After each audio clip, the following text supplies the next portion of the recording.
Welcome to RUF After Dark with your hosts, Beard and Weird. I'm Beard. And this is Weird. Buckle your backpack and grab your knapsack because you're on RUF After Dark. This week on the show, we got a lot of tantalizing topics. We're going to include the usual recap of RUF, Fails of the Week, which has become a kind of a fan favorite, and a guest appearance from J-Qual. J-Qual is in the booth tonight. J-Qual, how you doing? Good. I'm glad to be here. We're ready to have the show go. And before we get into the RUF Thursday night breakdown, we're going to talk about the GroupMe. I'm gonna kick it to you. What did you think of the GroupMe? Because you had a lot of controversial actions. Yeah, I interacted a lot, but yeah. So I don't know. I think this week kind of put me over the edge. I mean, I was kind of over it. I don't know. I haven't been a super involved member of the group, but this week I just kind of, I don't know. You've had enough. I've had enough. My thing is, there's only like a select few people that... The GroupMe's steered by select individuals. Yes. And I feel like there's and I can see how it gets irritating. Right. And there's so many people I don't even think I've ever met before or know. That are in the GroupMe? Yeah. I mean, I'm kind of confused. It's throwing me off a little bit. I think people believe that the GroupMe is something that, it's kind of cool to get into. But once you're in there, you're like, all right... No one says anything, and you'll just get that random text from Eric saying, oops, sorry, my phone likes to talk. My phone likes to talk. Which I kind of enjoy. I'm not going to lie. This one's for the fans. We really want you to get involved, so listen up. We're going to offer a prize. Whoever can stick the most unusual, funny, or just exciting thing onto Ben DeMent's body, whether it's his belt loop, back of the shirt, you can go for the what are those chacos, the shoes he wears. Yeah. If he wore socks, I would say that. We want creativity and participation, so get on it. The prize will be epic, and it will not be a study session with Kyle Downey. Yeah.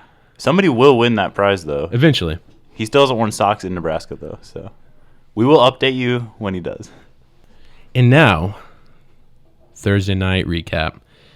To start it off, the venue being back in the Georgian Suite. Once again, we're just hopping around. We can't pick a place. So we'll see if we're there this Thursday night. But back in the Georgia Suite, J-Qual, your thoughts on the Georgian Suite? Do you think people like it better, or is it kind of like a second-rate building or area? Well, I think if you were to ask people, they'd probably say the Multicultural Center, but deep down, I don't think you can go wrong with the Georgian Suite. I honestly don't. It's just classic. That's veteran advice right there. Yeah, I mean... My thing, is it the feel? Is it like... Because it feels kind of like older, and it's like, more closer together? I don't know. I feel more spiritual. There's just a lot of vibes in there, I think. It doesn't help that we have navs. There's 8 chandeliers. A fun fact is there's 8 chandeliers in the Georgian Suite. Oh, yeah? How many chairs? 80. No, I don't know. 80 chairs. All right. Well, I mean, okay, we were in the Georgia Suite. It was nice. And it was packed. There was a lot of people there. Yeah. I was surprised. I shouldn't be surprised, but... And no gender separation. That was which big. was kind of a problem last time. Did people hear our call? Did we reach the population? I hope so, because I think so. We were diverse, yeah. All right, but then we had our opening game. So the opening game, we had hot seat, and this is like, normally people are excited for this. Great questions, anything you want on there in the hot seat, and surprisingly, it was very weak and disappointing. Last time the hot seat was introduced as an opening game, Dan was on the hot seat, and he actually got some pretty tough questions. The ones I remember were, just to name a couple, if you were in the delivery room and you had to pick between your wife and your baby, who would you pick? Which is pretty deep for an opening game. And also, describe your perfect date. I mean, this is more than just favorite color, major, stuff like that. So I was actually expecting an interesting hot seat, especially with that many people there. But what really happened? Yeah, so we had Jenna in the hot seat, and J-Qual, how about you take it from here? What were your thoughts on this? Well, I mean, I went in really nervous because obviously I was expecting if you had to pick between your husband and your kid, and I got what's your favorite color, then what's your least favorite color, and then, what's your grade. So, I don't know. I was hoping. What do you think of the Kyle mishap? Yeah, I was kind of overwhelmed. He was really aggressive with the questions. He was really stressed about it. I know, like he really wanted to know what grade I was. I just feel like he was sitting over there like, okay, these questions aren't very interesting. All right, I'll take over this. Your major. Micromanager Kyle just came out of his shell. Just can't handle it. Like he can't trust my own answers. I think his head was starting to hurt. Yeah. Yeah. So that opening game, and then we got into the music. I thought the music was the best it's been. Well, okay. Before we get into the music, the fans are raving about this. We need a synth in RUF. I'm up for a synth. We're gonna start a petition on our Facebook page for a synth in RUF, a synthesizer, because acoustic is good. I mean, we're really organic with our music, but I think a synth will let's put us over the edge. It'll spice it up. Let's get us in there. Okay. But back to the music last Thursday. We put out the female line. Yeah. Which I thought it stole the show. We had loaded talent up there, and then we had the quartet. From left to right, it was Jen on the piano, Lizzie on the vocals, Lauren Medallic on guitar, and she did some vocals, and Bree on the drums. And it was really nice getting Bree up there once again because the other two guy drummers are just bad. I mean, one of them can play, but he's still annoying when he's up there. He's kind of he's very annoying. I get tired of looking at him. And the other one just flat out he has no talent. We're not sure why he was up there. That's another podcast. I feel like it was like one of those Make-A-Wish things. It was like we were trying to be nice, like make his day. Like he's been through a lot. Let's get him up there. He really wanted to be up there. He was begging to be on. And we threw him like a slow underhand pitch, and he just struck out. He struck out. It was T-ball, and he struck out. Yeah. Oh man. So yes, it was nice getting Bree up there. Oh man. But music solid. So afters was CTF, and if you can let us know what CTF stands for, then you're a homeschooler. Yeah, out of nowhere, Kyle brings up CTF. No clue what that was, but I was like, yeah, CTF. Yeah, I still not really sure what that was, but after he said that, we played Capture the Flag. I don't know if those have any connection or not. Not sure how he tied those together. CTF, apparently we didn't play CTF. Whatever, but Capture the Flag is 2 years in a row, I'd say, a really fun afters. Solid game. And it's one of those games that, like, no one's, there's not, like, someone that's super good at it. And you can't be bad at Capture the Flag. I'm going to put in a little analytics, though. Go for it. 2 years in a row, the team on the Union side of the Love Library, so towards the Union, has won. And I think it's because they have a clear advantage of hiding it in places unreachable. For example, this last week, the winning team showed no class in their hiding spot. Do you want to talk about that? I mean, you were there. I was there. I was participating, and it stirred up some trouble. There was a little trouble. There was a little heated, exchange between a couple of the sides. But the flag was hidden. Some veterans and some rookies kind of went at it. Yeah, there was a little. We won't get into it. That's another podcast. That is another podcast. But the flag was hidden in a place that some people didn't believe was attainable or reachable.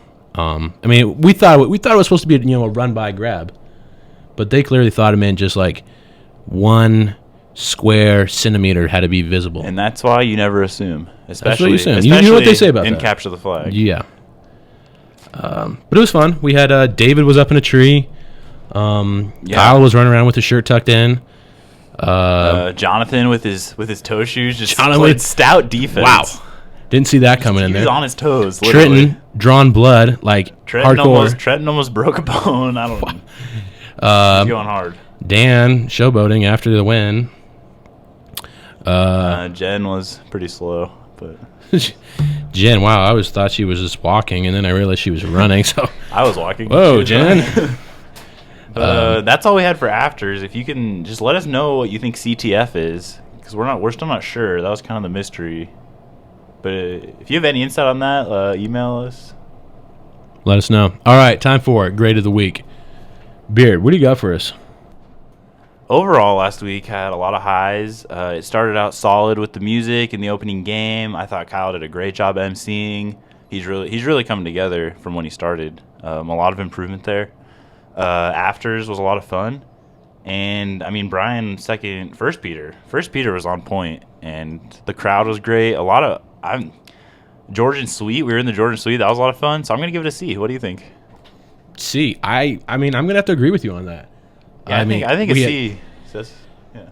C says it all. I was thinking D+, but you did bring up a great point. Kyle did a great job on the MC. Music was solid with Kyle kind of carried the night, I thought. Yeah. I mean, but I'm sorry, CTF. What is CTF? It brings the grade down. I can't get over it. I'm still not up to date with these homeschool references. It's slang. It's homeschool slang. Jenna, aka J-Qual, what do you got? I was kind of disappointed with it this week, actually. I prefer the Multicultural Center, so that was kind of disappointing. Also, I don't know, whoever plays the piano just sucked it up this week. I don't know who it is, but they but then, I don't know, also the icebreaker.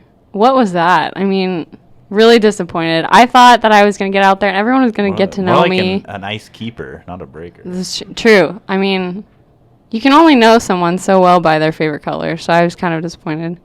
Also, I didn't even go to afters because I was really confused by the acronym, so I just left. I don't know. I was pretty disappointed. Also, the events of the group me just kind of brought me down a little bit. So overall, what are you giving it? Probably.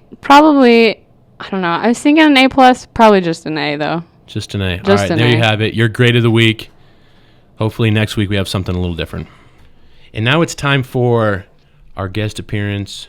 J-Qual's been in the building, or JQ as we know her here.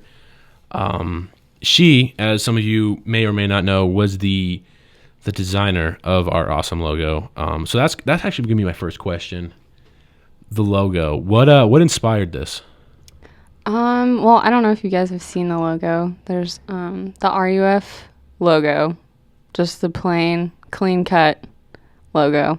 And then there's also some graffiti added to it, which kind of is really sentimental to me. It kind of brings me back to my past in Fremont. I don't know. I mean, whatever I did after 12 a.m.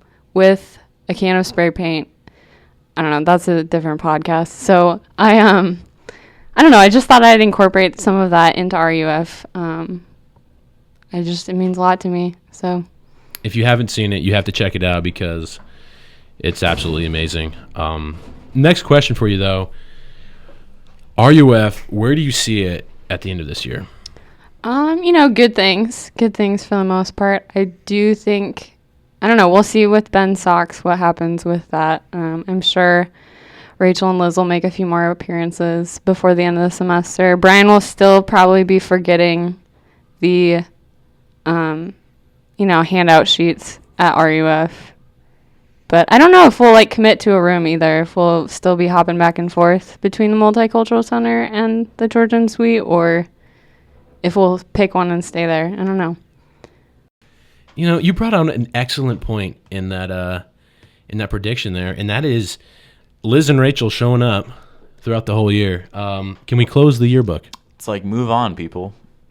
You had your time. You had your great moments in the limelight, but back it up. Close it. And we've noticed a lot of things. They try to, bribe their way back in. For example, Rachel brings cookies to the co-rec football game. People. I mean, yeah, I'll eat some, but that doesn't mean you're back in. You can bring them again next week. Just don't stick around for the game. Yeah, you can drop them off, but don't expect us to enjoy them. And Liz regularly tries to get back in the group me. Oh, she's begging to get back in. It's like she has nothing to do, and she just loves our commentary. So she tries to sneak in under fake names and Leslie Nope, and everyone's like, "Who is this?" And the freshmen really want to know. They're really confused because that's a pop culture name. Is that a real person too? Is she actually in the group me? But no, it's just Liz Potter. And someday we might reveal the culprit behind this, but that's another podcast. That's another podcast. It just really irks me. It really grinds my gears that it makes RUF and us just look like a bunch of second-rate citizens. Would you even say I maybe even say third-rate? Third-rate. We could be third-rate citizens if this continues. I mean, if I could DM them right now, it'd probably have to be, get the out. Wow. Straight out of Fremont, peeps. Fremont doesn't mess around. No, sir. No, sir. Wow. She didn't go to Fremont Bergen. Trust me. Now, to end the night off, we're going to take a look at the single field. We're going to take 2 random singles, put them together, and see what we got. All right, I got 2 names here. I'm going to draw from the hat here. Okay, Kyle Downey. Wow. Kyle Downey.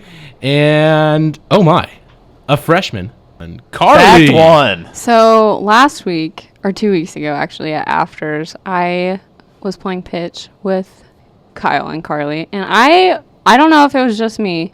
Weird, you might be able to back me up a little bit. But I was picking up some vibes. I was picking up some strong vibes that were not strictly platonic, I don't think. But I don't know. What do you think, Dave? Fact 2. Also, while playing pitch, just totally dead silent, no conversation going. Kyle strikes up, "Oh, Carly, I really like your crew neck. And don't you just love the cold weather?" So, I mean, I don't know. He didn't ask me Yeah, if I like the cold weather. He Fact didn't. 3. I also had the pleasure of writing back with Kyle and Carly, which was great. But I just kind of sat there, straight up third wheeling it, not a part of the conversation at all. Question, were you in the front seat or back seat? I was in the front seat, so bypass the passenger seat to the back seat. The conversation just kind of cut me out a little bit, so I don't know. For me, Fact 4. And also lately, Kyle's been kind of starting off a lot of conversations with Carly. So I was talking to Carly, and she really likes Braveheart. We both really like Braveheart. So I was talking to Carly, and I think I'm going to let her borrow my djembe for a little bit. So I was talking to Carly, and I think I'm going to invite her to this bonfire. So I don't know. That's a little suspicious. I mean, he doesn't ever talk to me, so I don't really know. Like, Definitely suspicious. yeah, you know. I mean, for me, I would like to get, Kyle asking me a question and once in a Fact 5. So, I mean, I don't ever get up early enough to go to the 8 a.m. service, but I heard from a witness who will remain nameless that while walking up to the drums, Kyle kind of stumbled, kind of tripped up a little bit. So later I found out that Carly was in the audience. So I don't know. He probably like threw her a wink or something. I'm sure. I'm sure that made him pretty nervous. I'll be. That's crazy. I know. That's Classic Kyle Downey in his natural habitat. All right, ladies and gentlemen, this has been an episode of RUF After Dark. I'm Weird alongside Beard with a special appearance from Jake Wall. Catch us next week.